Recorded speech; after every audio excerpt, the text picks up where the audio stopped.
Assalomu alaykum hammaga. Bugun 30-mart 2025-yil. Ayni kunlarda hayit ayyomi bo'layapti. Kimda kim shu kunlarda meni eshitayotgan bo'lsa, hammangizni ro'za hayiti bilan tabriklayman. Xo'p, darsimizni boshlaymiz. O'tgan darsda aytdimki, mana unli tovushlar, cho'ziq unli tovushlar, diftonglar haqida ma'lumot berdim. Oxirida bitta narsani aytib ketdim. Ya'ni tovushlarni talaffuz va aksentga qarab biroz farq qilishi mumkin dedik. Bu nima? Bu aksent degani ko'plar menimcha bilsa kerak. Ya'ni turli bir tilning boshqa davlatlarda boshqacharoq talaffuz qilinishida. Misol uchun bunga yaqqol dalil bo'la oladi Amerika va Angliya va Avstraliya. Yana shunaqa ingliz tilida gaplashadigan bir nechta davlatlar bor. Bulardan misol uchun Hindiston bo'lishi mumkin. Aksentga qarab turib, ularda farqi bo'ladi ozgina tovushlarni. O'shani aytib ketaman degan edim. Mana aytdim. Xo'p, bugun ingliz tilidagi undosh tovushlar haqida gaplashamiz. Undosh tovushlar consonant sounds deyiladi. Undosh tovushlar jarangli, ya'ni voiced and jarangsiz voiceless guruhlarga bo'linadi. Bilasiz, jarangli va jarangsiz biz o'zbek tilimizda ham bor.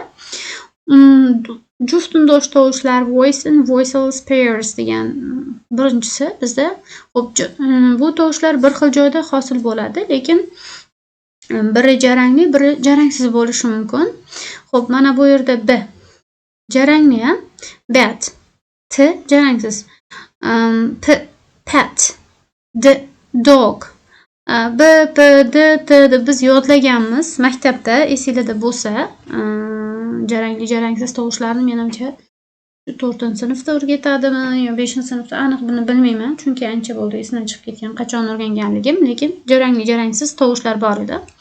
Bu yerda b, p, d, t, g, k, v, f. Endi mana bu yerga to'xtaladigan bo'lsak, ko'plarda aynan hozir mana bu tovushda ozgina odamlar qiynaladi, bunda qiynaladi. Keyin mana bu k ni da qiynalishadi ko'plar. Qachon k o'qiladigan joyi bor, o'sha hali darslarga yetib kelmadik. Shunaqa bu ham k o'qiladi, o'shalar haqida gaplashamiz. Mana shu asosiy, mana bu oltiga o'xshagan, ustida tepada belbog'chasi bor. Tovush bu bizada z, ya'ni tilimizni tishimizning orasidan chiqarib s yoki z deb ko'ringchi, o'shanda z tovush chiqadi. Z oltiga o'xshagani. Keyin s. Qachon bu tovush bo'ladi? Qachonki mana bu th, ya'ni t, h harflari yonma-yon kelsa, boshqacharoq tovush beradi. Ya'ni z, s degan tovushni beradi. Z jarangli, s jarangsiz, o'sha jarangsiz undoshning sherigida. Keyin mana bu tovushda ko'plar qiynaladi. Bu j belgisi, measure, j, measure. Xo'p, mana bu sh tovush belgisi. Ko'plar ustoz bu qanaqa tovush deydi? Bu sh. Mana bu j, mana bu sh, mana bu j. Jump. Mana bu ch. Chess. Asosan sizga yangilik bo'lgani menimcha mana bu j, v, f, j, sh, j, ch tovushlari yangilik bo'lishi mumkin ko'plaringizga. Xo'p, burun tovushlariga keladigan bo'lsak, burun tovushlari nasal sounds deyiladi. Bular burunda bu tovushlarni aytayotganimizda burundan chiqadi-da havo. M, n. Keyin mana bu ham yangilik bo'lishi mumkin. Bu bizda bilasizki, mana bu ne tovushini hozir ne tovushini men bu yoqroqdan yozaman. Ne tovushini ne bilan belgilayveramiz-da. Buni qilib yozaveramiz. Ularda ne tovushi mana bunday holatda beriladi. Ya'ni xuddi n bordek, mana fe'lli burniga o'xshab bundoq pastga tushib turadi. Bu ng tovushi. Demak, bular burun tovushlari hisoblanadi. Ya'ni nasal sounds deyiladi.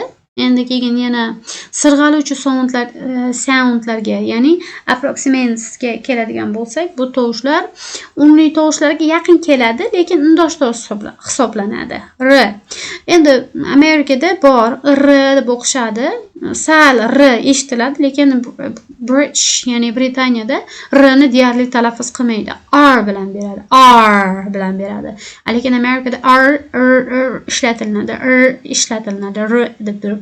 Mana bu transkripsiyaning ichidagi belgi, bu bizda J, o'tgan darslarda aytganimdek, bu Y o'qiladi. Yes, W. Qarang, bu W. Ya'ni W, W deb o'qiladi. We. Endi L ni ham, ya'ni unli tovushlarga yaqin keladi, lekin undosh tovush hisoblanadi. Xo'p, harf demayapman, bu yerda biz tovushlar haqida gaplashamiz. Yana shu qoidamizni oxirida, tepada boya aytib o'tib ketgan qoidamiz pastda yana yozilgan. Bu tovushlar talaffuz uslubiga qarab aksent va lahjalarda o'zgarishi mumkin deyilgan. Endi ya'ni American accent bo'lishi mumkin, British accent bo'lishi mumkin, lekin Britaniyada agar qidirib ko'rsangiz, misol uchun British accent deb kirsanglar yoki Britaniyadagi lahjalar deb kirsangiz, YouTube'da videolari bor, juda umuman boshqacha. Butun dunyoda ingliz tilini gapirayotgan, ingliz tilida gaplashadigan bir nechta davlatlar bor. Misol uchun Britaniyaning o'zida ingliz tilida gapirishadi, lekin lahjalarni eshitsangiz juda hayron qolasiz. Siz eshitgan, siz o'rgangan dunyo international language da gapirishmaydida, juda umuman boshqacha gapirishadi. Eshitib, voy, bular ham ingliz tilida gapirishyaptimi? Qaysi tilda gapirishyapti ekan deb hayron qoladigan joylaringiz ham bo'ladi. Shuning uchun biz yaxshilab, avvalambor harflarni yaxshilab, tovushlarni, so'zlarni yaxshilab o'rgansak, ularni ham tushunishimiz ehtimoli oshadi. Xo'p, hammangizga sog'lik, salomatlik tilayman. Shu bilan bugungi darsimiz tugadi. Bugun qisqaroq bo'ldi, chunki undosh tovushlar. Keyingi darsimiz ozgina qiyinroq bo'lishi mumkin, chunki biz unda endi ochiq bo'g'inlar va yopiq bo'g'inlar haqida video tashlayman. Xo'p, bu bizda tovushlarni aniq to'g'ri talaffuz qilishni o'rganadigan videolar bo'ladi asosan.